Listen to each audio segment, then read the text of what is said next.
கை கொடுத்தா கொலுசுக்கு தாங்கால் கொடுத்தா முந்தான சேலையத்தான் மாரோட கட்டிக்கிட்டா பொம்பளு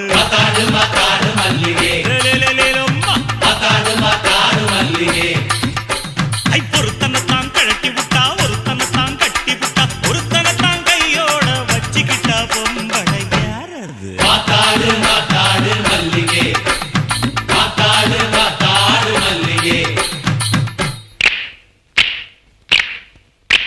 இளங்கண்ண கழட்டி விட்டு பசுமாட்ட கட்டி விட்டு கையோட வச்சிருந்த பால் சொம்புதான் அது